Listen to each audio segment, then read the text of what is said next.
Hello student, good morning. Welcome back to my YouTube channel. ठीक है, तो आज जो हम पढ़ने वाले हैं इन्वर्स ट्रिग्नोमेट्रिक फंक्शन पढ़ने वाले हैं। और इसमें सबसे पहले हम ट्रिग्नोमेट्रिक फंक्शन जो इन्वर्स होता मैंने इन्वर्स ट्रिग्नोमेट्रिक फंक्शन होता है उसका डोमेन और रेंज के बारे में हम पढ़ेंगे।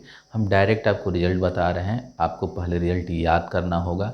याद करने के बाद हम धीरे धीरे इस पर क्वेश्चन बनाने की कोशिश करेंगे और आपको सिखाएंगे कि कैसे क्वेश्चन बनेंगे।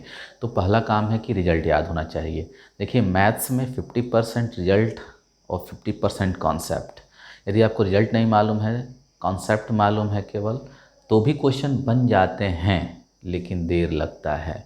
इसका मतलब किसी भी क्वेश्चन को लिमिट टाइम में सीमित समय में बनाने के लिए आपको कॉन्सेप्ट और प्लस उसका रिजल्ट भी मालूम होना चाहिए। तो हम रिजल्ट से ही स्टार्ट करते हैं कि साइन इनवर्स एक्स का डोमेन क्या होगा। तो साइन इनवर्स एक्स का डोमेन होता है क्लोज इंटरवल -1 to 1, और उसकी जो रेंज होती है -π/2 से π/2। जो भी लड़के फंक्शन चैप्टर पढ़ चुके होंगे और उसमें इन्वर्स फंक्शन पढ़ चुके होंगे उनको समझ में आ रहा होगा कि इन्वर्स क्या होता है, और जो फंक्शन पढ़ चुके होंगे उनको ये भी समझ में आ रहा होगा कि डोमेन और रेंज क्या होता है।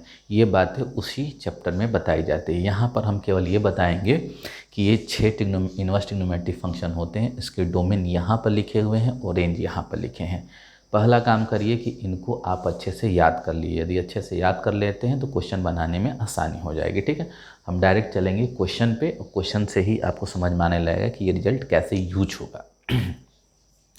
जैसे एक क्वेश्चन आता है आप में, फाइंड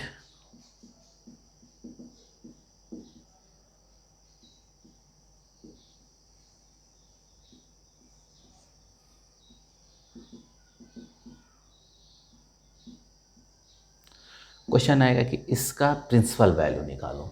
अब तुम कहोगे कि ये प्रिंसिपल वैल्यू क्या होती है।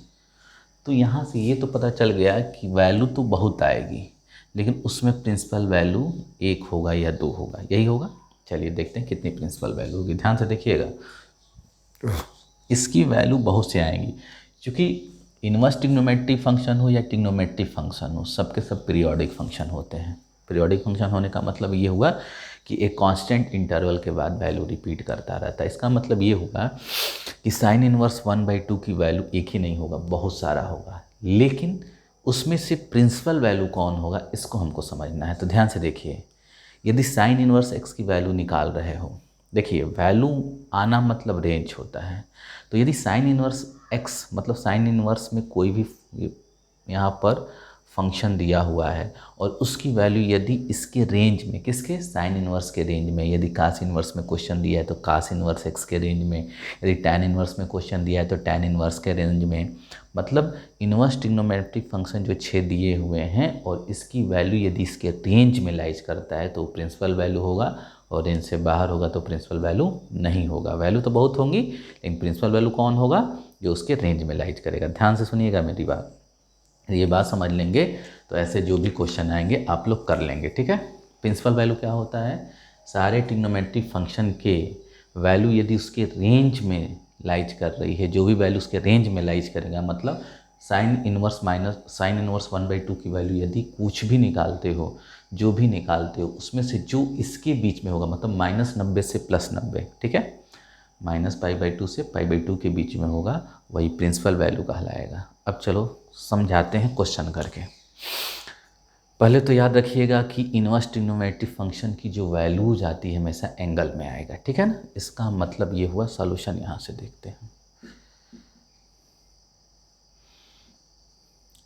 हम मान लें इसकी वैल्यू क्या होगा, थीटा आ रहा है। चलो मान लेते हैं कि थीटा आ रहा है।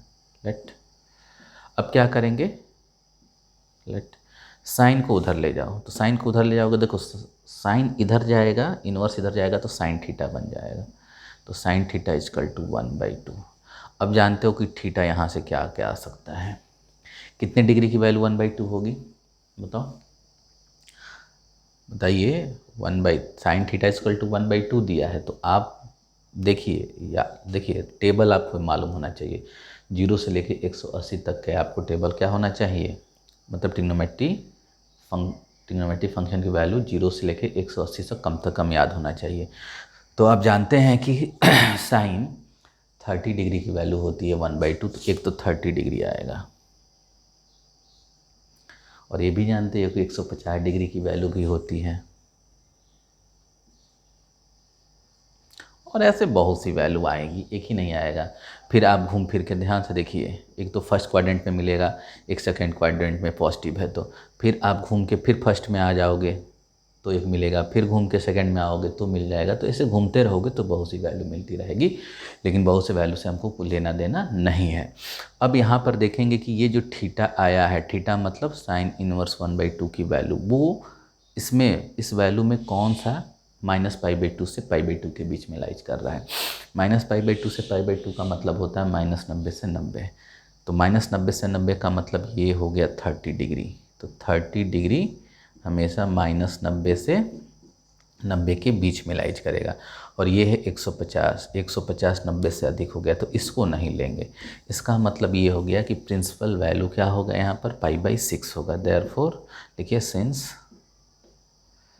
π/6 बिलोंग्स टू -π/2 से π/2, therefore sine inverse 1/2 equal to π/6। ये प्रिंसिपल वैल्यू हो जाएगा। वैल्यू तो बहुत आएगा, लेकिन कभी भी इनवर्स ट्रिग्नोमेट्रिक फंक्शन की वैल्यू लिखेंगे हमेशा प्रिंसिपल वैल्यू लिखेंगे। क्लियर? तो कैसे निकल के आया, समझ में आया है? एक क्वेश्चन और कराते हैं, ठीक है ना, एक क्वेश्चन और करा लेते हैं तब आपको समझ में आने लगे।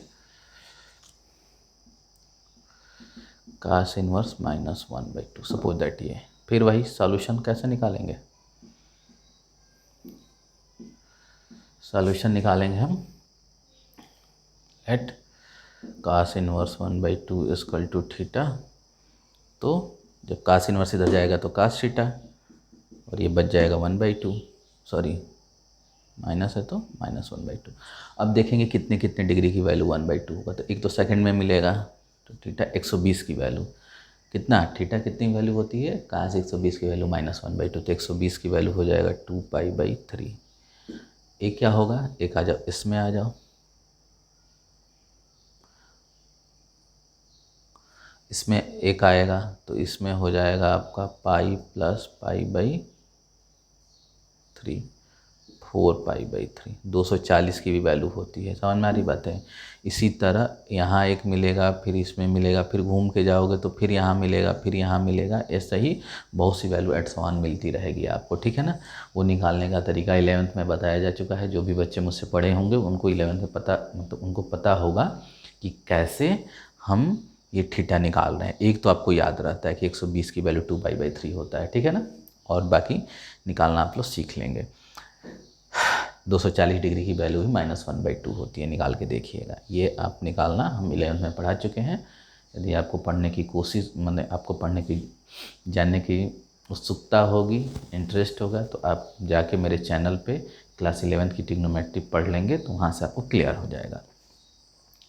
अब थीटा इक्वल टू 2π/3, 4π/3, इसके आगे और मिलेगा। अब ये होता है 120, ये होता है 240, निकाल लीजिएगा। तो हमको चाहिए कास इनवर्स की प्रिंसिपल वैल्यू। अब कास इनवर्स एक्स की प्रिंसिपल वैल्यू मतलब जो 0 से 180 में लाइज करे।